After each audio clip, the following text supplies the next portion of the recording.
Hey everybody, Frugal Farmer here. Got a memory when I was little. My parents knew about every widow lady within 1,000 square miles. It seemed like Saturdays when I wasn't working on the farm, or days off, or days during the summer, I was at these ladies' house helping them with whatever they needed around the house. Most time it was just they were lonely, wanted somebody to talk to, and my mom was glad to get rid of me and get a break for a little while, I imagine. But one lady was Miss Ruby.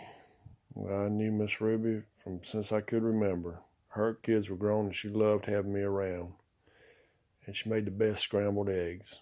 But I really didn't have to work at Miss Ruby's house. She had some daughters that I thought were pretty, so I liked being over there. But anyway, let's get back to the story. I would do stuff like helping them rake yards or pick up sticks, pine cones, just anything they needed, hang pictures. Now, sometimes if they had too much energy, and these elderly ladies could fool you now, they could work from sun up to sundown. And I knew what all of them did, so I asked, what kind of work did you do? And they'd start telling me. I think they thought that I was, forgetful because I'd always ask them. I knew what they did. I did that to get a break in.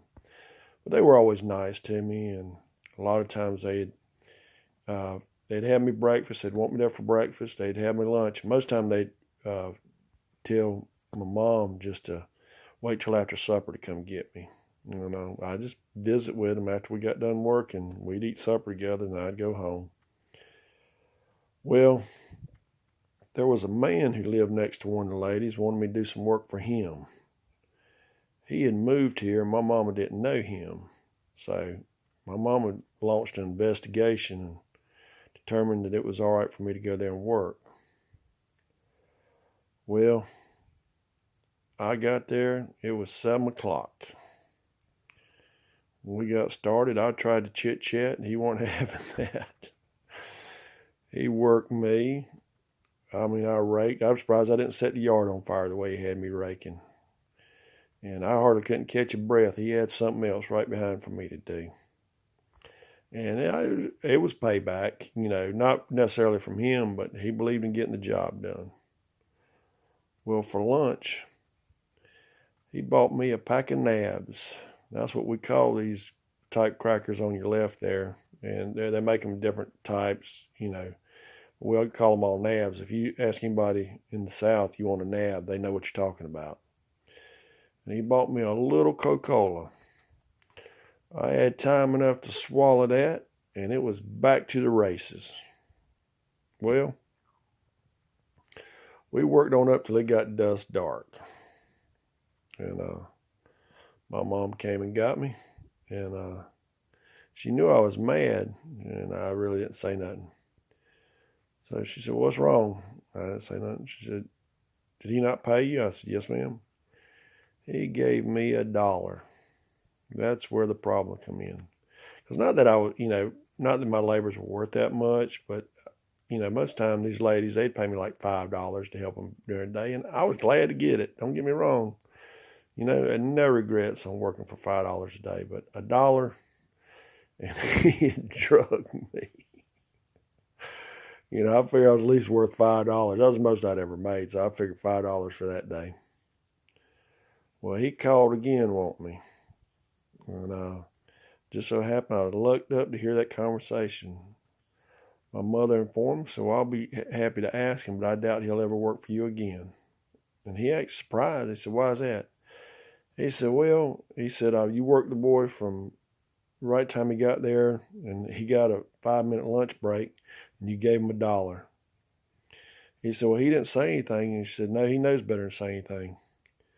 He said, well, I'd be more than happy to give him another $1 or something. She said, oh, no. She said, I wouldn't want you to go to all that trouble and expense. She said, it's a lesson learned. So, anyway, I was told to keep that a secret, but somehow those other ladies found out about that.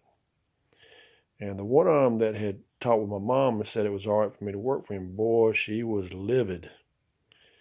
She had me that next Saturday. And she was trying to pry me for information, but I knew loose lips sink ships and loose lips get my tail tore up. So I didn't say a word. Well, ended up, they were actually mean to the man. They quit speaking to him, and he finally moved from these parts. And I don't know if he ever figured out why they were so mad at him or what about the way he did me. But all those ladies are gone now. I miss them all. And they're always good to me. I can't say anything bad, except for that one exception. And, well, that was all that happened. If there had been anything else, I'd have went back over to the other one lady's house and told them what was going on. They'd have probably heard them. Them women from that time frame, you didn't trifle with them. And they were good women, good, strong women. But I had a Coke, and not one of the big Cokes neither, one of those small ones, and a pack of crackers that day for lunch. Learned me a valuable lesson. I pack my own lunch now. Thanks for stopping by. Come back again when you will. Share, comment, like. Hit that subscribe button. God bless.